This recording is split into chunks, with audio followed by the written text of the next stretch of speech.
ko, tapos na. Akala ko, isang beses lang ang marka. Pero bakit hanggang ngayon, dala-dala ko pa? Bakit bawat alaala, parang sugat na sariwa?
Mga tanong na paulit-ulit, parang ako pa ang iniimbestigahan sa gitna ng sakit.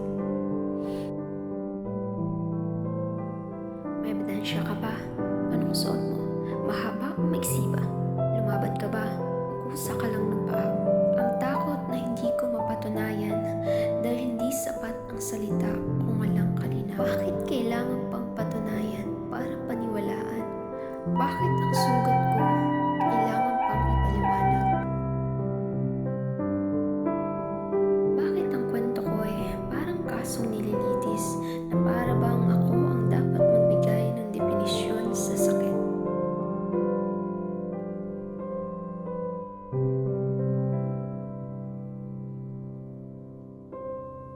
Hinuhusgahan ng karakter, hindi lang ang krimen. Parang pagkatao ko pa ang inilagay at inexamin kung paano ako manamit, kung paano ako tumingin. Ginagawang basihan kung ako'y dapat kaawaan o sisihin. May pamantayan ba ang pagiging biktima? May tamang paraan ba ang pagdurusa?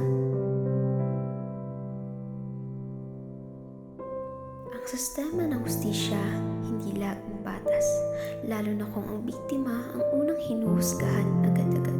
Madalas, ako pa ang pinagdududahan, ako pa ang pinapahirapan. Sa halip na tulungan, lalo pang nasasaktan sa paulit-ulit na pagpapaalala sa madilim. Bago makamit ang hustisya, pagod ang puso, pagod ang diwa. Pero paano kung baguhin natin ang daloy? Paano kung ang boses ay hindi kailangang mataboy? Sa halip na tanungin, may ebidensya ka ba? Bakit hindi? Narito ako. Hindi ka nag-iisa.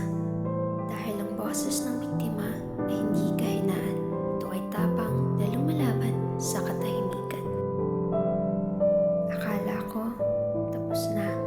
Akala ko, isang beses lang ang alaala. Pero ngayon, hindi na ako tatahimik. Hindi na ako mag-iisa.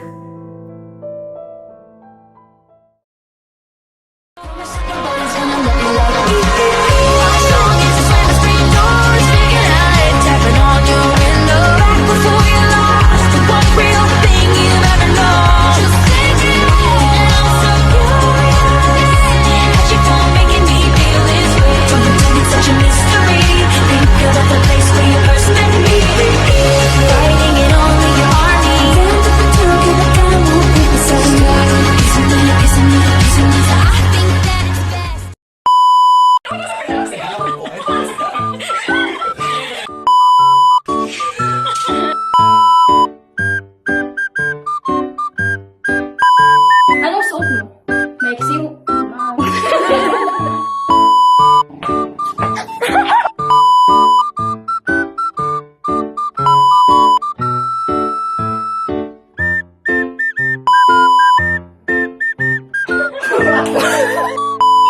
Abi, sabi suot ka?